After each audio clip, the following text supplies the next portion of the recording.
Bienvenidos a este su programa Ya es hora, un encuentro con la verdad.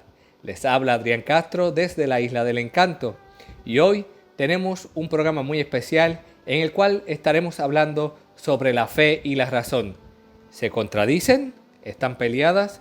Hoy podremos responder a esas preguntas con un invitado muy especial, no sin antes recordar que esta producción es de los hermanos de Rincón de Apologética Católica, en unión con páginas hermanas como Católico Defiende tu Fe, Apologética, Primera de Pedro 3.15, entre otras páginas como también los grupos Curso de Apologética Católica, Hermanos en la Fe Católica, Cristianismo en Acción Católica, como muchos más. Como le dijimos en un principio, vamos a estar dialogando sobre el tema de la fe y la razón, y en la noche de hoy vamos a estar aclarando esas dudas sobre si están peleadas, sobre si se contradicen.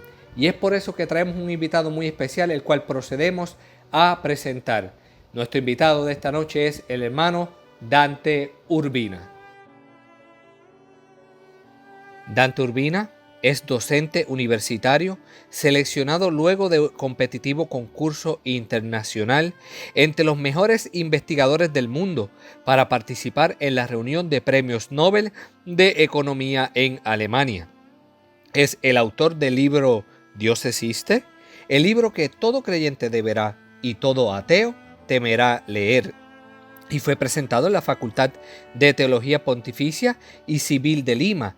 Asimismo, es autor de libros como Dios sí existe, cómo defender esta verdad ante ateos, agnósticos e incluso creyentes, y de cuál es la verdadera religión o cuál es la religión verdadera. Todos estos libros han estado en el top 10 de los más vendidos en la categoría de Amazon. Ha dado decenas de conferencias sobre diversos temas en espacios académicos de Perú, México, España, Argentina y Alemania, las cuales constan en su canal de YouTube, que al presente supera el 500.000 de visitas. También su página danturbina.com supera el 500.000 de visitas. Ha participado de varios debates en defensa de la fe cristiana contra ponentes de relevancia como el representante de la Asociación Peruana de Ateos y el fundador de la Academia Peruana de Filosofía y Ciencia, el presidente de la Asociación Islámica de Sufismo en el Perú y el teólogo unicitario Julio César Clavijo. Ha concedido entrevistas sobre apologética a medios como Religión en Libertad, Infocatólica y Rincón de Apologética Católica. Al presente es blogger en Infocatólica y cofundador de la Escuela de Apologética DASAM, discípulo, apologista, servidor y misionero de los Estados Unidos. Y sin más preámbulos, damos la bienvenida a nuestro amigo y hermano Dante Urbina. Dante, bienvenido mi hermano, qué bueno poderle tener con nosotros. Hola, ¿qué tal? Es un gusto también para mí estar aquí con ustedes. Siempre es grato poder contribuir con personas que buscan extender el reino de Jesucristo a todo el mundo. Amén, qué bueno, Dante. Bueno, Dante, en la introducción del programa estábamos hablando de que íbamos a estar tocando el tema de la fe y la razón. Sabemos que es un tema que siempre la gente lo ha visto como si fuese un tema de discordia y piensan que la fe y la razón están encontradas, están peleadas, incluso tanto creyentes como no creyentes. Entonces, por eso acudimos a usted para que nos dé la ayuda en este tema que vamos a estar hablando en la noche de hoy y podamos comprender a profundidad si la fe y la razón verdaderamente están peleadas o no están peleadas. Hoy vamos a aprovechar y vamos a ir desde lo más básico hasta lo más profundo. Así que Dante, ¿qué te parece? ¿Comenzamos? Sí, por supuesto. Qué bueno, mi hermano. Bueno, pues Dante, vamos desde lo más sencillo. ¿Qué es la fe? Bien. La fe es una virtud teologal, es decir, es una virtud que no surge de nosotros los seres humanos, es una virtud que nos viene dada por Dios. ¿Cómo es esto? Hay unas virtudes que son las virtudes humanas, la prudencia, la templanza y cosas así, que se pueden encontrar en tratados de ética de filósofos no cristianos como por ejemplo Aristóteles. Es decir, el hombre con sus solas fuerzas naturales puede llegar a desarrollar ciertas virtudes. Pero tenemos por otra parte las virtudes teologales que nos vienen infundidas por Dios, que son un don. Serían la fe, la esperanza y la razón.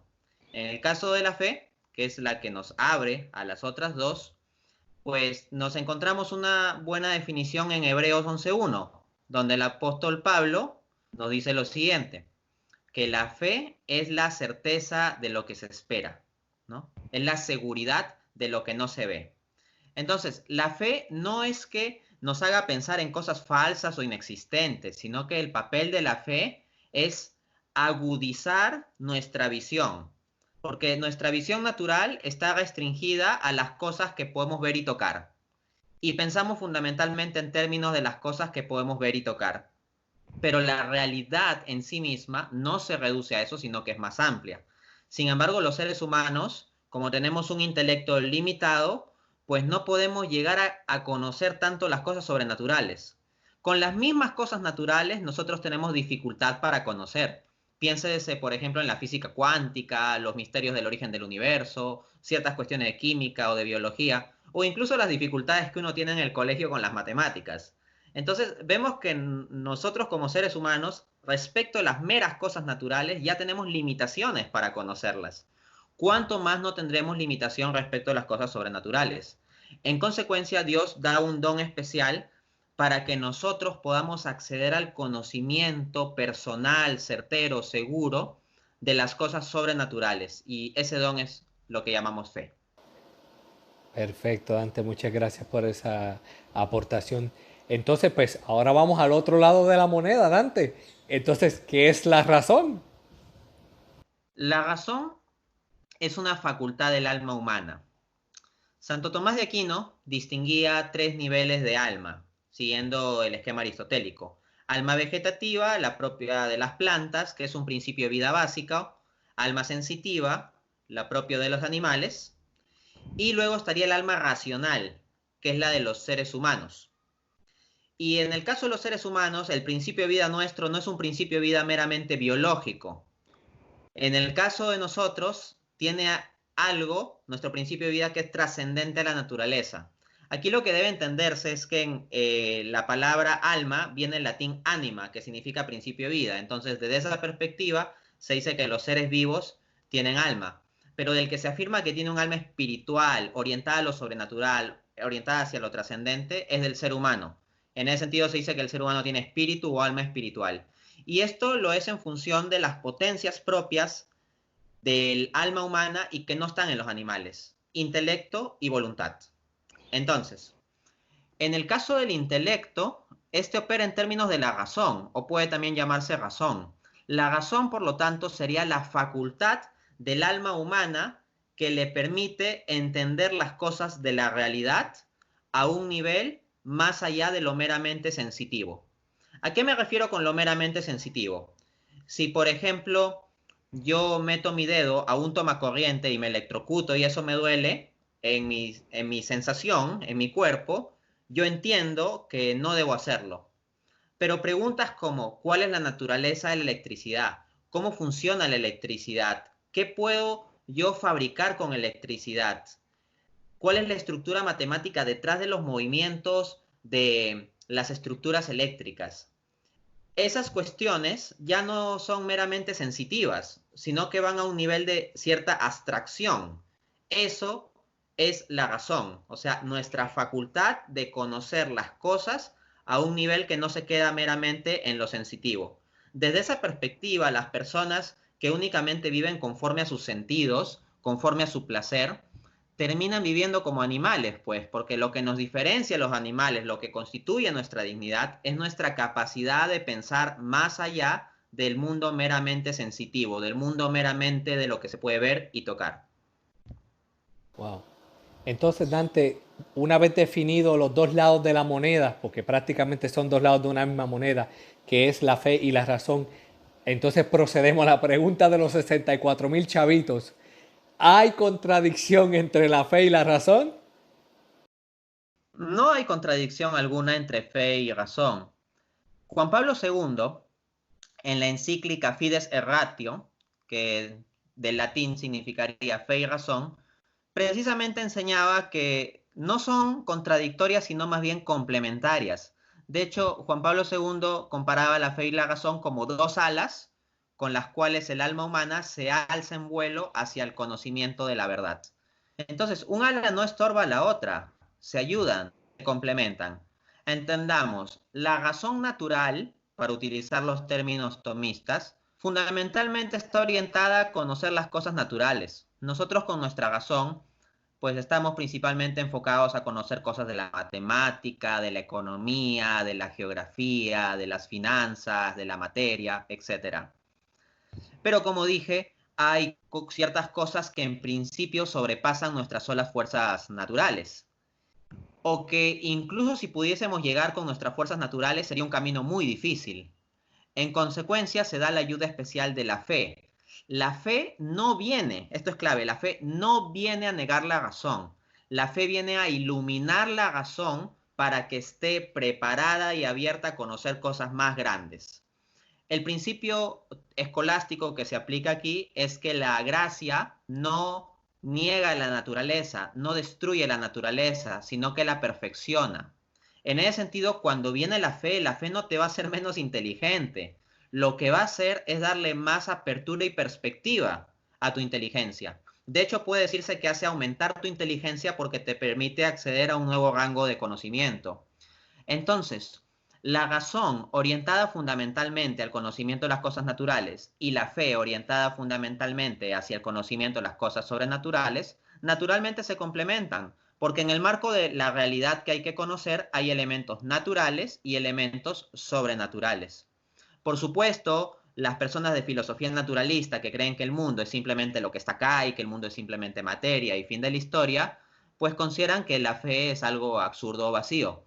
Sin embargo, como puedo ir mostrando más adelante, hay muchos pensadores que a partir de la reflexión de las cosas naturales se han encontrado con ciertas pistas que llevan a inferir que es algo sobrenatural. Incluso Dante, tengo entendido que los primeros filósofos llegaron a hablar de ese bien supremo en algún momento dado. En efecto, bien dices. Así, por ejemplo, Platón, con su teoría de las ideas, decía que el mundo que nosotros observamos es una especie de realidad que no es tan real, que es en cierto modo ilusoria, en cierto nivel, y que la verdadera realidad estaba en el mundo trascendente que Platón llamaba el mundo de las ideas. Y de entre el mundo de las ideas tenían jerarquía y para Platón la máxima idea es la idea de bien. Entonces, Platón llega a una noción de sumo bien que estructura el conjunto de las ideas y esas ideas serían el trasfondo de lo que daría la realidad que nosotros vemos y tocamos. En otras palabras, en la visión de Platón, los seres humanos vivimos pendientes de la realidad que podemos tocar, pero eso es engañarnos. Entonces dice Platón que hay una realidad más importante, más real que está detrás, la del mundo de las ideas. Y dentro de eso lo fundamental es la idea de bien. Así también en los filósofos estoicos puede hallarse la noción de sumo bien o de fin último. Por ejemplo, Aristóteles decía que habían fines intermedios y fines últimos o el fin último. Un fin intermedio es una cosa que sirve para otra. Por ejemplo, si a mí me preguntan, ¿para qué estudias? Bueno, para sacar mi título universitario. ¿Y para qué quieres sacar tu título universitario? Ah, quiero sacar mi título universitario para conseguir trabajo. Entonces vemos que son fines intermedios. Es decir, se está utilizando el estudio como un medio para sacar el título y el título como un medio para trabajar. Y todos esos son fines intermedios. Pero los filósofos antiguos se preguntaron sobre la posibilidad de que haya un fin último de todas las cosas, o sea, un fin que ya no tenga algo más allá. Y precisamente el sumo bien constituía eso, el fin último. El fin último del hombre, en suma, el sentido de la vida. Entonces, vemos que ya los pensadores griegos habían puesto una especie de antesala racional a la fe cristiana. Lo irónico dentro de todo esto, Dante, que aún explicando esto, existen personas que siguen afirmando que la fe y la razón están encontradas. Entonces, ¿por qué es que hay tanta gente que suelen creer que la fe y la razón están peleadas entre sí? Bueno, esto más que a una deducción racional se debe a prejuicios propios de nuestra cultura como consecuencia de un proceso histórico en que se ha venido atacando la fe. Esto nuestro de Occidente, lo que constituye la fe fundamentalmente es la fe cristiana. la fe cristiana, la cristiandad, dominó culturalmente en la Edad Media. Desde esa perspectiva, lo que va a hallarse es que en la Edad Moderna, estamos hablando más o menos del siglo XV, XVI en adelante, va a comenzar a surgir un conjunto de corrientes que van a atacar la fe cristiana. Así, por ejemplo, surge el humanismo. En el siglo XVI, el humanismo va a poner al hombre en el centro y entonces el centro ya no es Dios, es el hombre. Luego viene el racionalismo de los filósofos iluministas franceses del siglo XVIII, que van a decir la religión es simplemente un cúmulo de supersticiones y más bien el hombre llega a su felicidad solo con la razón natural y con la ciencia. Luego va a venir el materialismo, que se asocia a la ideología comunista en el siglo XIX con Marx, y va a decir pues que el hombre al final es simplemente materia y que lo que tenemos que estudiar en la historia es el conjunto de relaciones materiales y cómo resolver el problema material del hombre. Y ya está, una visión reduccionista del ser humano. Luego, a inicio del siglo XX, va a tener fuerza el positivismo, que lo que va a decir es que únicamente serían verdades válidas aquellas proposiciones que pueden ser probadas por el método científico. Asimismo, va a surgir corrientes como el existencialismo a mediados del siglo XX, que va a decir que la existencia humana es una pasión sin sentido, algo absurdo, que no hay un fin último y todo eso. Entonces, lo que resulta es que todas esas corrientes que han venido en los últimos 5 siglos han terminado configurando gran parte de prejuicios en nuestra cultura. Entonces, muchas personas que hoy en día ven a la fe y la razón como peleados, no lo hacen tanto porque tengan buenos argumentos específicos para demostrar que la fe y la razón están peleados, sino porque en el contexto histórico-social en que hemos venido formándonos, se terminó instalando esa idea. El punto es examinar argumentos específicos. Cuando una persona dice que hay contradicción entre la fe y la razón, lo que hay que decirle es, en específico, cuál es la contradicción que identifica. Y muchas veces nos encontramos con que las respuestas de estas personas son afirmar cosas que no se deducen de la razón o que no dice la fe. Por ejemplo, te dicen, yo no creo en la iglesia porque hay curas pecadores. Y yo no entiendo en eso en qué contradice la fe. O sea, no hay ninguna parte del catecismo católico, por ejemplo, que diga es doctrina católica que los sacerdotes jamás pueden pecar. No, eso no es doctrina. O hay personas que te dicen, no, yo me guío por la razón porque yo solo creo en lo que puedo ver y tocar. El punto es que yo le puedo preguntar, oye, ¿podrías darme una demostración racional de que únicamente existe lo que tú puedes ver y tocar? Y no tienen demostración racional. Suponen sin haberlo demostrado que únicamente existe lo que pueden ver y tocar cuando hacen esas afirmaciones simplonas, pero por lo general el tipo de personas que hablan así no tienen una demostración. Entonces, no hay contradicción genuina entre fe y razón, sino entre malentendidos de la razón y malentendidos de la fe. El objeto de la apologética, que es precisamente el área en que yo más me desempeño en mi labor como cristiano católico, el objeto de la apologética es eliminar esos malentendidos de la razón y malentendidos de la fe para mostrar más bien que fe y razón están en buen matrimonio. Perfecto, perfecto. Así se evitan las presuposiciones y las falacias que prácticamente son las que tiran ambos lados muchas veces. Así es. Ahora bien, Dante, ¿quieres decir entonces con esto que se podría demostrar racionalmente la existencia de Dios? Y de ser así, ¿nos podría desarrollar algún argumento? En efecto, se puede demostrar racionalmente la existencia de Dios. Esto ya lo encontramos en la carta de San Pablo a los Romanos, capítulo 1, versículo 19 en adelante. Lo que va a decir Pablo es que incluso los paganos, si reflexionan sobre las cosas del mundo, sobre lo creado, podrán a partir de ahí descubrir que existe un creador de gran sabiduría y poder. Entonces, en efecto, si yo me pongo a examinar, por ejemplo, con cuidado una computadora, en su hardware, estructura física y su software, estructura informática, puedo terminar llegando a la conclusión de que detrás de esa computadora hay una inteligencia. En otras palabras, que esa computadora no ha salido por sí misma, al azar o porque sí, sino que hay personas con intelecto y voluntad que han querido que la computadora sea del modo en que es. Entonces, otra analogía que puede pensarse es una escena del crimen. O sea, si hay una escena del crimen, se han dejado ciertos rastros y uno, a partir de investigar esos rastros como detective, puede llegar a una persona detrás del crimen, ¿no? Pues bien, lo que nosotros tenemos es una escena de la creación. O sea, si Dios existe y Dios es creador de las cosas, entonces la creación debe darnos ciertas señales sobre Dios. Determinados aspectos de la creación debe permitirnos que, pensando racionalmente, podamos llegar a inferir que Dios existe. Pasemos a mostrar un argumento para esto.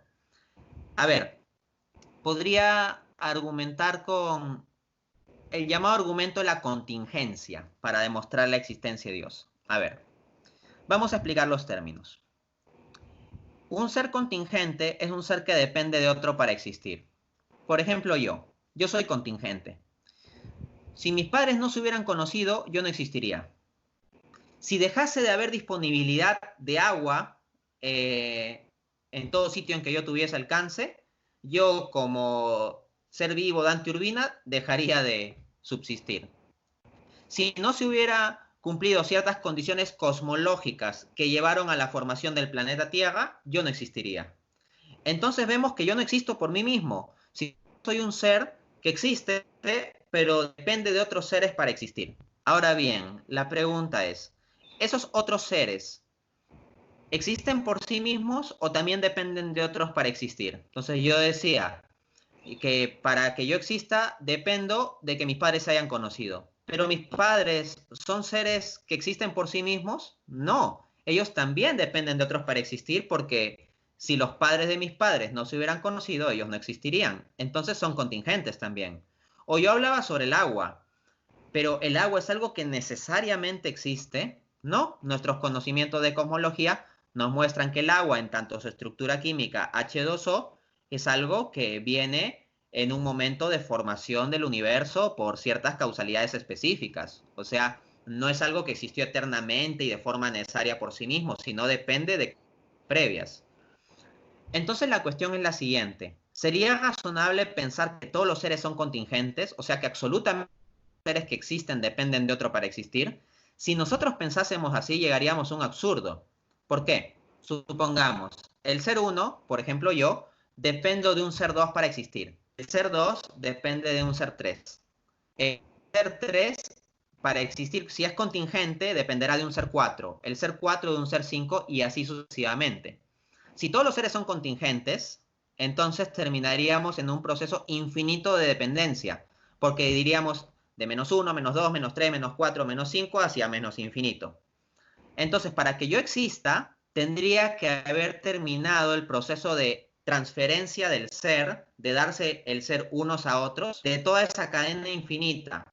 Entonces tendríamos un proceso infinito que ya terminó. Pero pensemos por un momento en esta noción, un proceso infinito que ya terminó. Infinito significa que tiene fin. Que ya terminó significa que ya tuvo fin. Entonces, un proceso infinito que ya terminó sería un proceso sin fin que ya tuvo fin, lo cual es una contradicción. Por lo tanto, no es factible que todos los seres sean puros seres contingentes que dependan de otro para existir. En consecuencia, y en esta línea lo infiere Santo Tomás de Aquino en la Suma Teológica, se requerirá de un ser que sea absolutamente necesario, es decir, subsistente. Es decir, un ser que exista plenamente por sí mismo y que no dependa de otros seres para existir, sino que más bien ese ser sea razón de la existencia de los demás, sea sustento ontológico de los demás, es decir, sustento en el ser de las demás cosas. Y ese ser es el que conocemos con el nombre Dios. Luego, Dios existe. Ahora bien, si tenemos un ser que es subsistente, que tiene en sí la plenitud del ser, que existe por sí mismo sin necesidad de otro, entonces ese ser, al tener la plenitud del ser, no le faltará ninguna perfección, sino que todas las perfecciones las tendrá en sí. Entonces es perfecto. Al mismo tiempo, si nosotros decimos que el tener inteligencia es una cierta perfección del ser, este ser deberá tener esa perfección al tener la plenitud del ser. Entonces será inteligentísimo. En otras palabras, omnisciente, conocerá todo porque tendrá esto en plenitud. Al mismo tiempo, si nosotros entendemos que todo poder que toda capacidad es algo que se sigue del ser, así como por ejemplo la capacidad del perro para ladrar se sigue de su ser perruno, un ser que tenga en sí la plenitud del ser tendrá también en sí la plenitud del poder y por lo tanto será omnipotente. Y así a partir de la noción de ser subsistente podremos deducir de forma lógica con base en la sola razón, sin necesidad de citar a ningún libro sagrado ni nada de eso, sus características, sus atributos: omnisciente, omnipotente, eterno, poderoso, personal, infinito, bueno, etcétera, etcétera, etcétera. Sería largo desarrollarlo. En concreto, en mi libro Dios existe, publicado en 2016, en la parte 1, capítulo 2, muestro cómo a partir de la definición de Dios como ser subsistente se puede llegar a deducir 14 atributos de Dios. En consecuencia, el Dios que estaríamos demostrando a nivel filosófico sería un Dios que cumpliría con tener 14 atributos. No es una especie de deidad vacía. Oye, Dante, anteriormente se había hablado de un motor inmóvil en esa misma línea. Sí, en efecto. Esto se vincula con la primera vía de Santo Tomás de Aquino, lo que el filósofo Edward Fesser hoy en día llama el argumento aristotélico. El argumento aristotélico parte de la noción de deducir la existencia de Dios a partir del movimiento. Pero el movimiento no en el sentido reduccionista de que una cosa cambie de un sitio a otro en términos físicos, sino el movimiento en un sentido metafísico, es decir, como paso de la potencia al acto. ¿Cómo es esto de la potencia al acto? La potencia es la capacidad de ser, el acto es el efectivamente ser. Un balón de fútbol en el área del penalti está en potencia de ser un gol.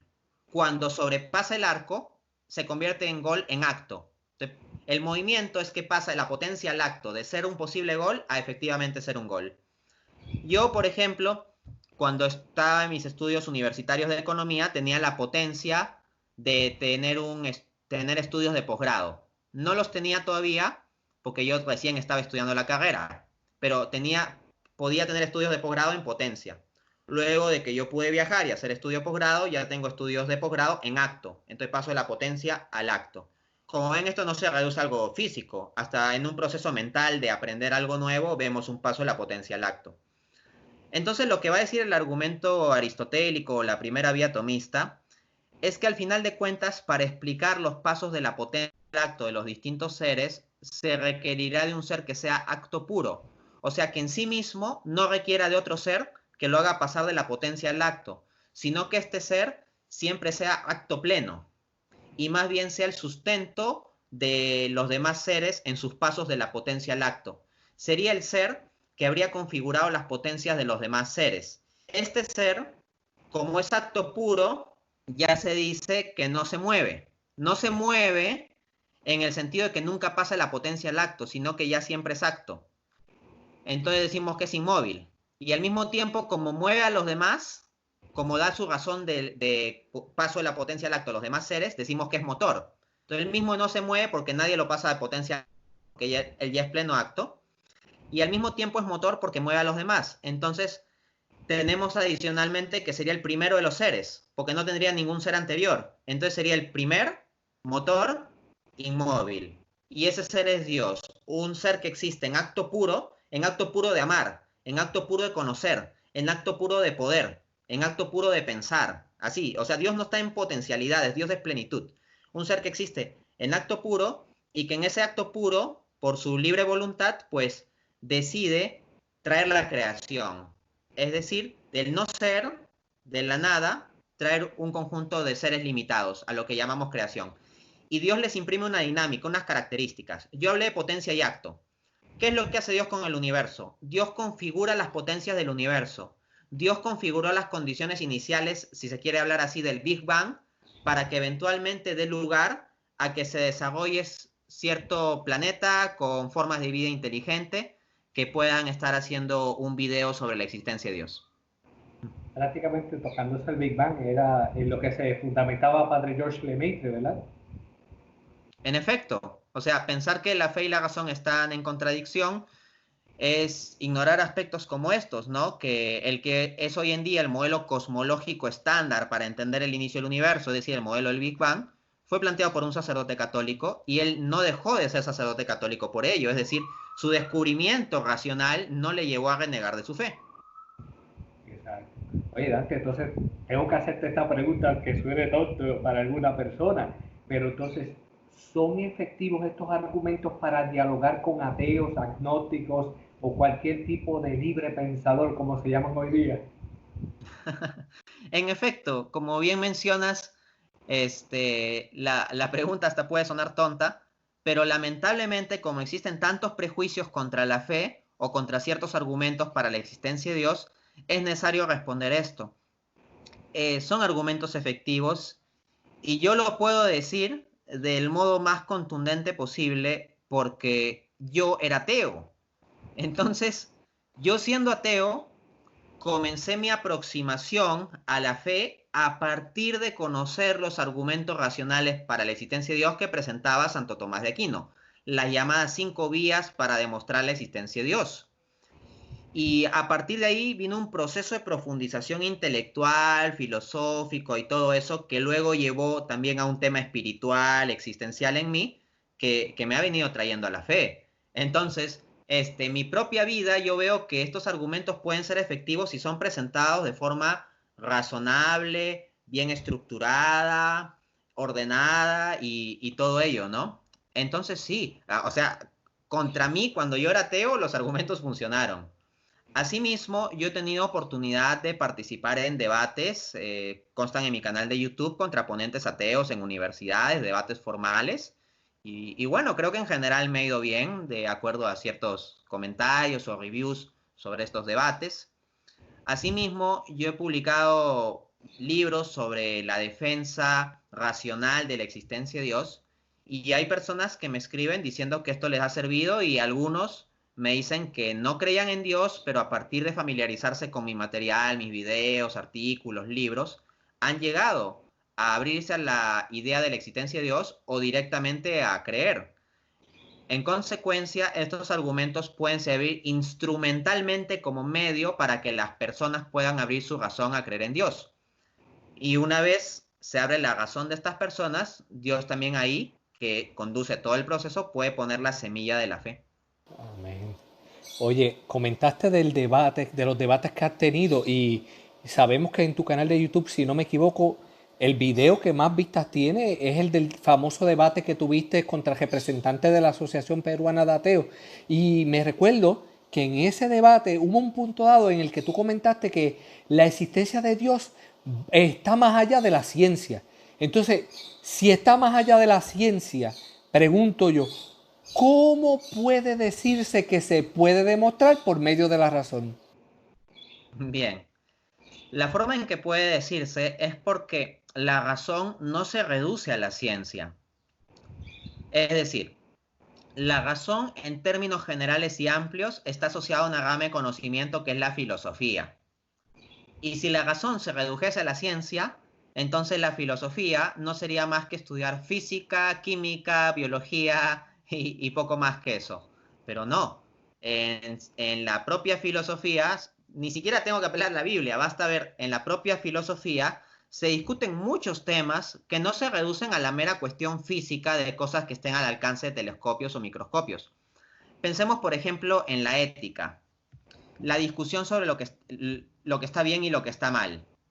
A ver, la ciencia puede darte una explicación de cómo construir una bomba atómica, cómo lanzarla y qué efectos puede tener. Pero la cuestión de si eso en sí mismo está bien o está mal, no es una cuestión que tú puedas resolver en el laboratorio. No es una cuestión que puedas resolver con telescopios o microscopios. Son cuestiones que son dilucidadas a la luz de la razón, pero que no se reducen a las instancias de las ciencias naturales. En consecuencia, esto debe quedar claro, razón y ciencia no es lo mismo. Toda ciencia correctamente hecha es una manifestación de la razón, pero la razón no se reduce solo a ser ciencia. Por ejemplo, todo peruano es latinoamericano, pero no todo latinoamericano es peruano. Igualmente, la ciencia es un ejercicio de la razón, pero la razón no se reduce solo a la ciencia. De este modo, uno puede partir de ciertas ideas de su intuición o del análisis metafísico de la realidad, o incluso de premisas científicas, y a partir de ahí comenzar a hacer inferencias filosóficas. Por ejemplo, si la ciencia me dice que el universo tuvo un principio, por ejemplo en el modelo del Big Bang que estábamos comentando, ya el universo tuvo un principio absoluto y el espacio y tiempo mismos tuvieron un principio absoluto. Eso lo dice el teorema de singularidad espaciotemporal, que es un teorema de la física, planteado por Stephen Hawking y Roger Penrose en 1970. Y Hawking, de hecho, es un físico ateo. Entonces, si tenemos establecido que el universo, es decir, el conjunto de materia y energía, tuvieron un principio, y al mismo tiempo tenemos establecido que el espacio y tiempo mismos tuvieron un principio, podemos decir que eso surgió de la nada por sí solo, o que vino de algo. Si decimos que surgió de la nada, esa respuesta no es racional. La ciencia no se ocupa de la cuestión de si algo puede surgir de la nada. Eso no es materia de la ciencia, pero la razón sí puede darse cuenta de que algo surge de la nada es un absurdo. Entonces, si el universo tiene un principio y es absurdo pensar que surgió de la nada, entonces, ¿qué es lo más razonable? Pensar que surgió de algo.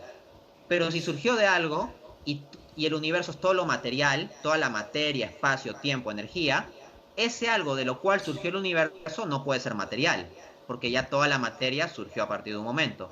No puede ser energía tampoco. No puede ser algo espacial. Poco puede ser algo temporal. Entonces tiene que ser un algo que sea atemporal, aespacial y material, y ese algo se corresponde perfectamente con el concepto que los teístas siempre hemos tenido de Dios. En consecuencia, ya el solo análisis de ciertos datos que nos brinda la ciencia nos puede llevar de forma racional a pensar en Dios. Entonces, a partir de la ciencia podemos descubrir ciertas características que nos llevan hacia algo que está más allá de lo que puede descubrir la mera ciencia. Oye, Dante, entonces, muchas veces cuando explicamos esto que tú dices, ¿sabes? Dicen, ok, tú estás hablando de que se puede probar la existencia de Dios, pero ¿cuál de tantos Dios? Y vemos que rápido tratan de desviarse por la tangente. Entonces, yo te pregunto, ¿qué se puede responder a aquellos que dicen que los argumentos del teísmo filosófico, como pues mencionabas ahorita, las 5 vías de Santo Tomás de Aquino, que supuestamente según ellos no son convenientes porque no demuestran específicamente al Dios del cristianismo? ¿Qué se le podría decir a estas personas entonces? Bien, en primera instancia, si se trata de ateos, le tenemos que decir que si no pueden refutar nuestros argumentos de teísmo filosófico, ya no pueden seguir siendo ateos. Si quieren que no se conviertan en cristianos, ok, pero ya no pueden seguir siendo ateos, sino que tendrán que asumir otra postura y si no pueden refutar esto, tienen que asumir una postura teísta, es decir, una postura que afirme que Dios existe. Ahora, ¿cómo se trata esta cuestión? En mi metodología apologética yo distingo 3 niveles. El primer nivel es demostrar la existencia de Dios a nivel de teísmo filosófico, sin meterse a cuestiones específicas de cristianismo. Una vez que ya se ha demostrado la existencia de Dios a nivel de teísmo filosófico, paso al segundo nivel, que es mostrar que este Dios demostrado en el teísmo filosófico se ha revelado en concreto en la persona de Jesucristo. Entonces ahí paso a dar argumentos específicos para la fe cristiana. Y luego un tercer nivel es, ya, si la fe cristiana es la verdadera, resulta que hay muchas denominaciones que se proclaman la auténtica fe cristiana. ¿Cuál de todas estas tiene la razón? Y en ese tercer nivel pasaría a demostrar con argumentos históricos, racionales, bíblicos, que la Iglesia Católica sería la que tendría la plenitud de la fe cristiana, la plenitud e integridad de la fe cristiana. Entonces, ¿es conveniente utilizar estos argumentos de teísmo filosófico? Yo creo que sí. ¿Por qué? Porque cuando uno quiere combinar el teísmo filosófico con el cristianismo, muchas veces se le da chance al ateo de que te cambie de tema. Por ejemplo, imagínate que estoy discutiendo con un ateo y le presento argumentos como los que presentó en los minutos anteriores, ¿ya? Y el ateo me dice de repente, oye, pero es que la Biblia tiene contradicciones y hay cosas del Antiguo Testamento que yo no puedo aceptar. Entonces, en lugar de discutir mis argumentos de teísmo filosófico, él quiere irse por la tangente y cambiarme tema a cuestiones de Biblia. Cuando un ateo hace eso, yo le respondo, primero vamos a resolver la cuestión de teísmo filosófico y establecer si a un nivel general podemos decir que Dios existe. Una vez que estemos de acuerdo en eso, ya con ese marco de referencia, con todo gusto pasamos a conversar sobre cuestiones de Biblia, pero por lo pronto mis argumentos no dependen de la especificidad de la Biblia. Y a mí me ha resultado que ese método es muy efectivo, porque cuando vas de forma tan organizada, no le das chance al ateo de que meta temas que todavía no vienen al caso, ¿no? Asimismo, hay que reflexionar sobre lo siguiente.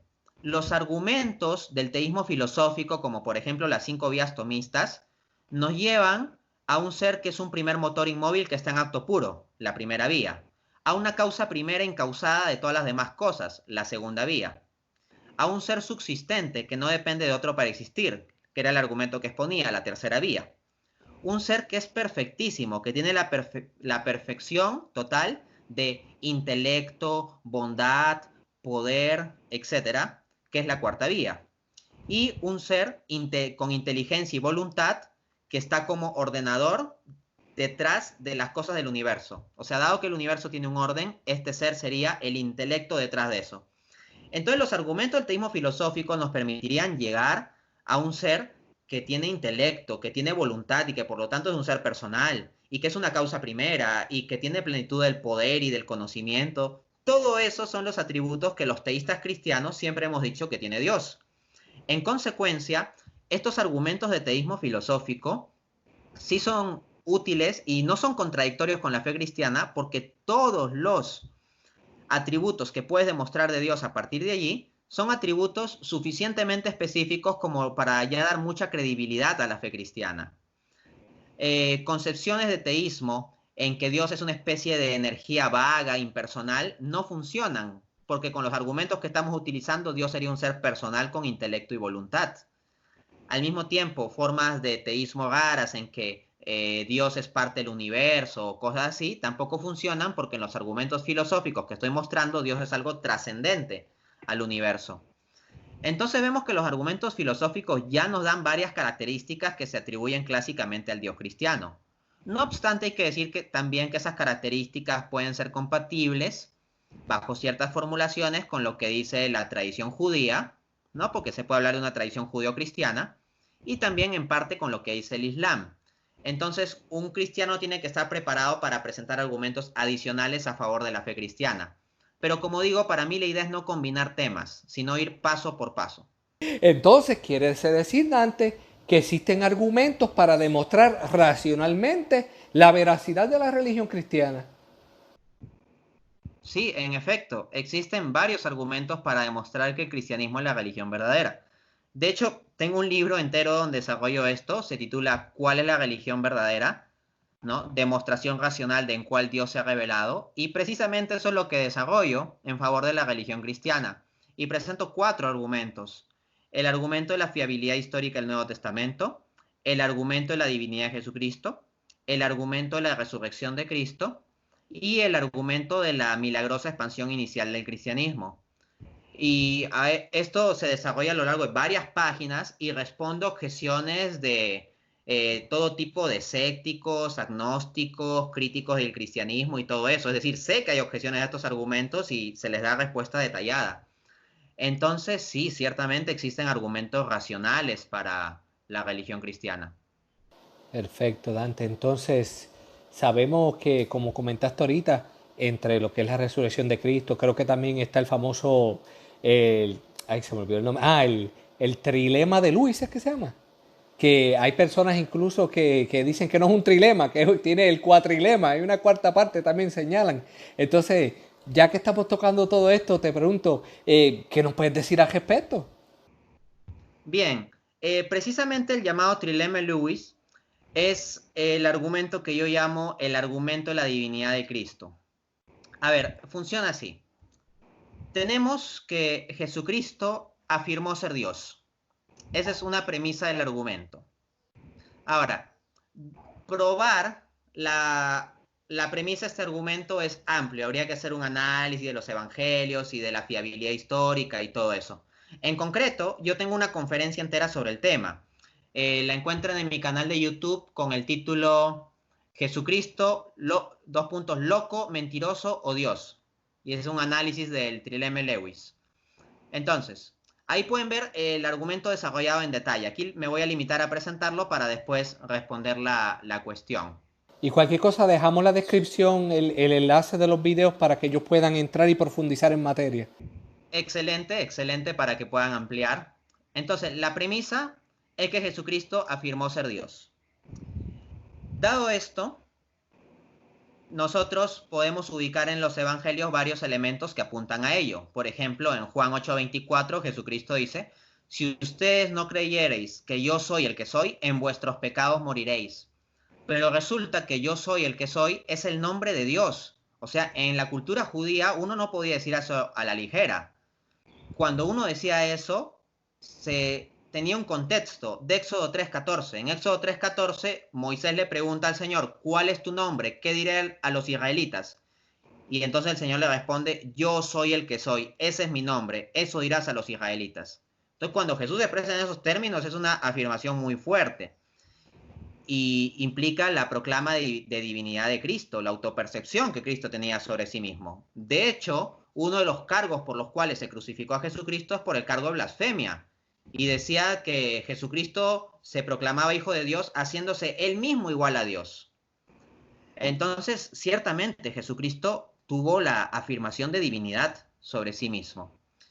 Adicionalmente, el argumento de C.S. Lewis presupone la fiabilidad histórica del Nuevo Testamento, porque si se dice que Jesucristo afirmó ser Dios, es porque entendemos que esta es una afirmación histórica. Y en el caso de mi libro Dios existe, hay toda una fundamentación de esto en términos de la demostración de la fiabilidad histórica del Nuevo Testamento. Entonces, tomemos establecida esa premisa. Jesucristo afirmó ser Dios. Ahora bien, eso deja tres posibilidades, que surgen primero a partir de dos. Si Jesucristo afirmó ser Dios, eso puede ser verdad o puede ser mentira. Si es verdad, Jesucristo es Dios encarnado, el cristianismo es la religión verdadera y fin de la historia, se acabó la discusión. Pero si es falso, hay dos posibilidades todavía. La primera es que Jesucristo haya afirmado ser Dios pensando que él de verdad era Dios, pero habría estado equivocado. ¿Qué pasaría si yo en este momento afirmase que yo soy Dios? Y de verdad me lo creo. Pensarían que estoy loco. Si alguien dice yo soy Napoleón Bonaparte y de verdad se lo cree, piensan que están loco. Con más razón si afirmase ser Dios. Entonces, si Jesucristo afirmó ser Dios y eso era falso, él creía que era verdad, entonces estaba loco. Luego, la otra posibilidad, la segunda, dentro del contexto en que la afirmación sea falsa, es que Jesucristo haya afirmado ser Dios, pero él mismo sabía que esa afirmación era falsa. ¿Cómo se le llama a alguien que afirma algo sabiendo que es falso? Se le llama mentiroso. Entonces Jesucristo habría sido un mentiroso. En consecuencia, frente a la premisa antecedente de que Jesucristo afirmó ser Dios, solo hay tres posibilidades: que haya sido un loco, que haya sido un mentiroso o que efectivamente sea Dios. Luego se pasa a realizar en el argumento Lewis un análisis de las posibilidades y se muestra racionalmente que es una locura pensar que Jesucristo haya sido un loco. Porque Jesucristo, pues, muestra palabras muy agudas, muestra una inteligencia enorme, y hay locos que pueden ser inteligentes, pero cuando hay locos que son inteligentes pero disociados del entorno, o sea, no entienden bien su entorno, sino que su inteligencia es medio disonante con respecto al entorno social. En cambio, Jesús, cuando expresa su inteligencia, lo hace de un modo tal, con equilibrio emocional, en que él tiene en cuenta muy cuidadosamente el entorno. Por ejemplo, en Lucas capítulo 20 se lo enfrenta con la cuestión de los impuestos. Le dicen: maestro, nosotros sabemos que eres un hombre justo. Queremos saber, ¿qué dices tú sobre esto? ¿Es lícito pagar impuestos al emperador? Si Jesucristo respondía que sí era lícito, se ganaba un gran problema. ¿Por qué?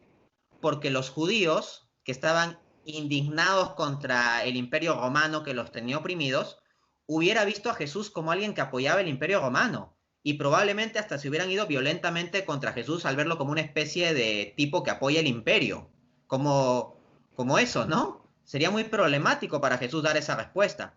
Pero si Jesús decía que no paguen impuestos al César, inmediatamente lo arrestaban, porque sería rebelarse al orden jurídico, político, económico romano en un asunto tan central como el pago de impuestos. Entonces, Jesucristo, si decía que si era lícito pagar impuestos al César, se ponía al pueblo en contra, al pueblo judío en contra. Y si decía que no era lícito, se ponía al imperio romano en contra. Entonces tenía una situación muy difícil de manejar y Jesús da una respuesta bien inteligente. dad al César lo que es del César y a Dios lo que es de Dios.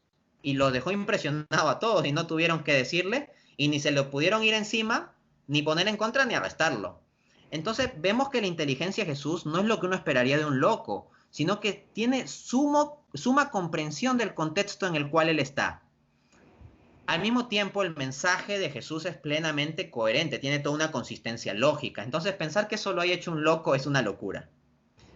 Pasemos a examinar la otra posibilidad de que Jesús sea un mentiroso. A ver, Jesús, por sostener su divinidad, por sus afirmaciones de divinidad, de relación especial con el Padre, de trascendencia, cuando Jesús dijo en Juan 8:58, antes de que Abraham existiese, yo soy, y ese yo soy ya sabemos que es una proclama de divinidad muy fuerte, se ganó problemas y casi lo apedrean, o sea, casi lo matan en ese momento. También en Juan capítulo 10, versículo 30, cuando dice, el Padre y yo somos uno, o somos la misma cosa, o sea, afirma una identidad de sustancia con el Padre, en ese momento casi lo matan también, lo iban a apedrear. Entonces, eventualmente esas afirmaciones de Jesucristo llevaron a que lo manden a la cruz, porque chocaba pues con los maestros de la ley, con los judíos. Entonces, imagínense, yo afirmo que 1 más 1 es 3, y yo sé que es 2, pero sabiendo que es 2 yo afirmo que es 3. Y la gente me comienza a despreciar, y mis compañeros de religión me comienzan a contradecir, y las autoridades religiosas y políticas de mi país comienzan a verme con sospecha. Eventualmente, en ocasiones, por decir que 1 más 1 es 3, me quieren apedrear.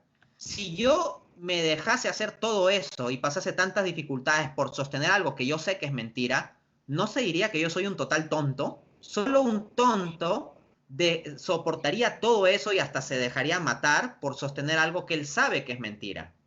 En consecuencia, sostener que Jesús fue un mentiroso en sus afirmaciones sería sostener que Jesús fue tan tonto que se por eso. Pero vamos, Jesús no parece para nada alguien tonto. En consecuencia, es una mentira sostener que Jesús sería un mentiroso.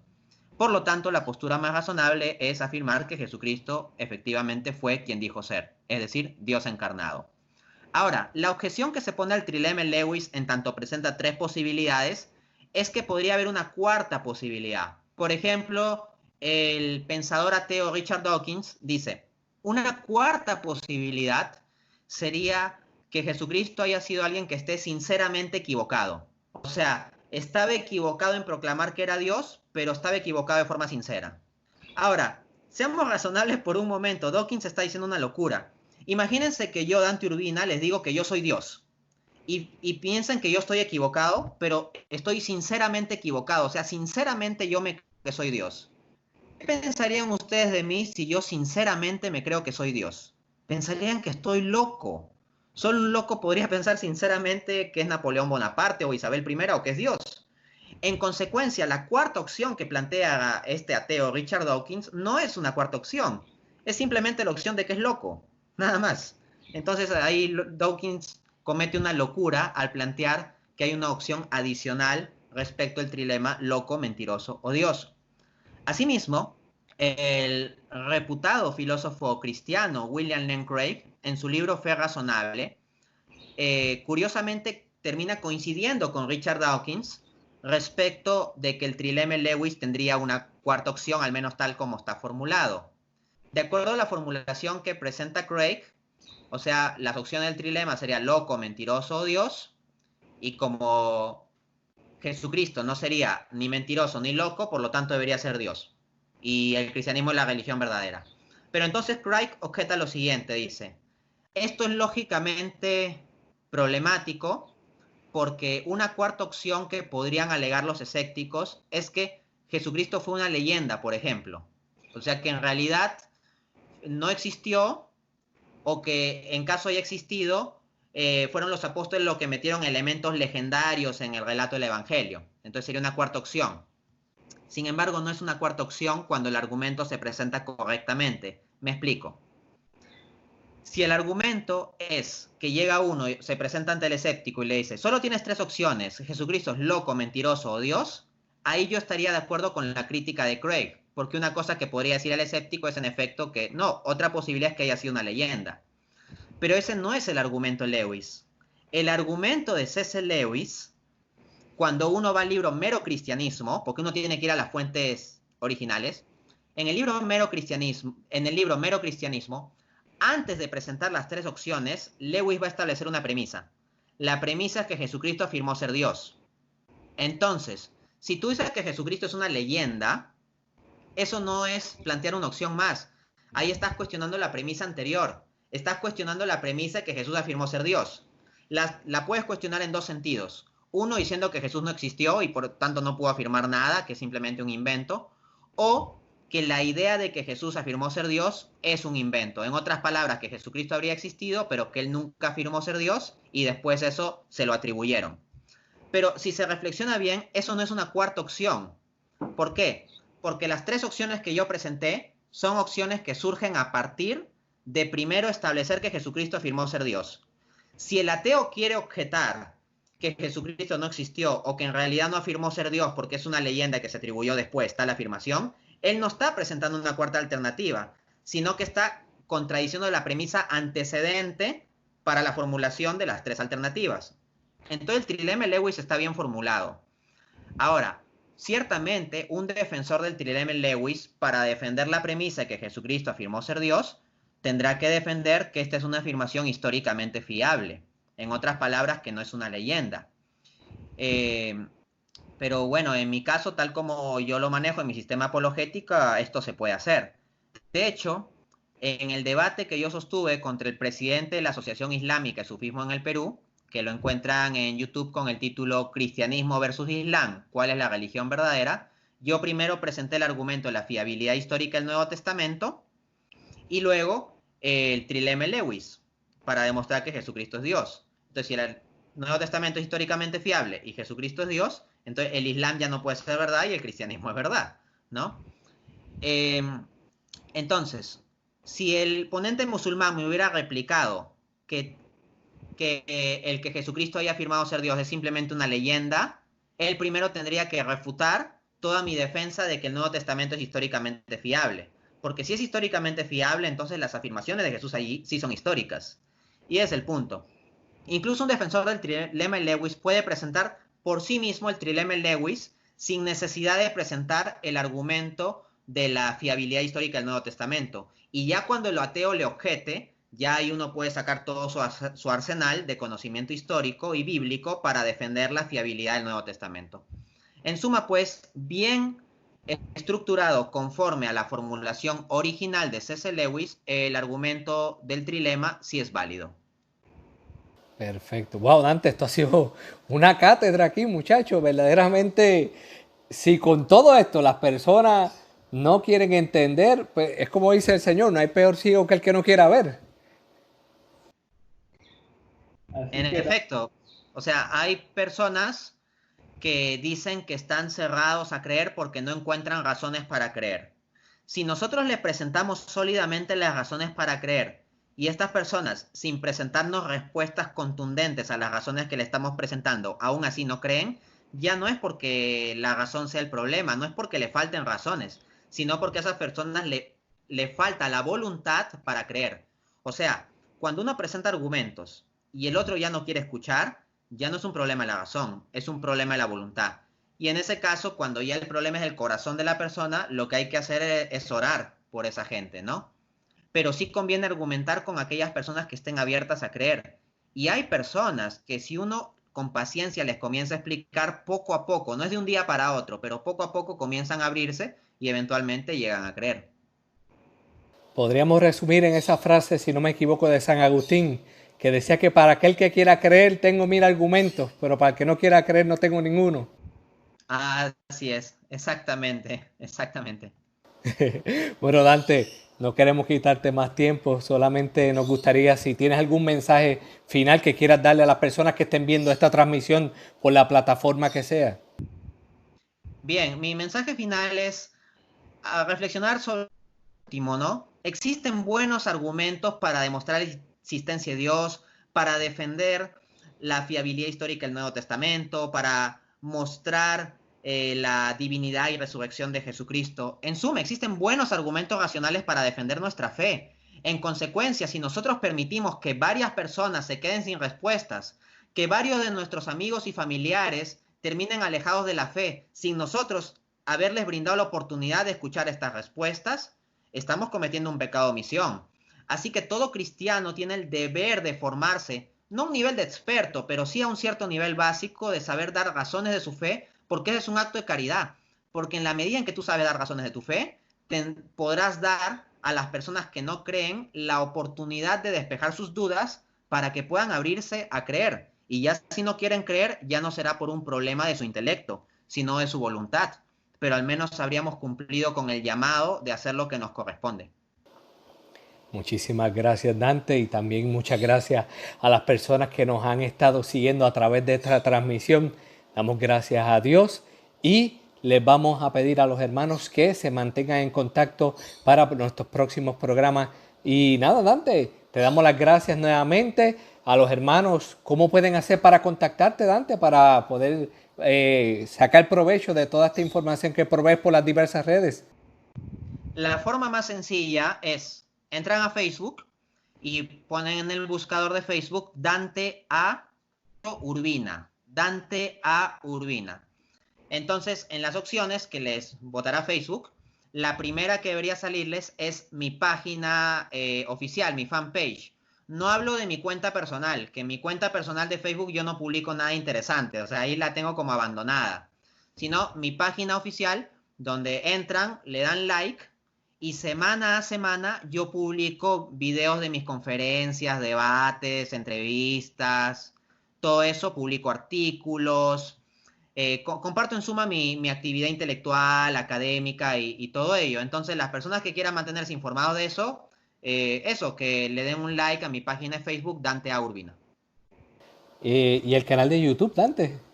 Sí, en efecto, o sea, en la página yo comparto todos mis medios, en la página de Facebook, pero fuera de la página de Facebook, por supuesto, encuentran mi canal de YouTube, Dante A. Urbina. También tengo mi página web que, como yo soy muy creativo, le puse www.danteaurbina.com, ¿no?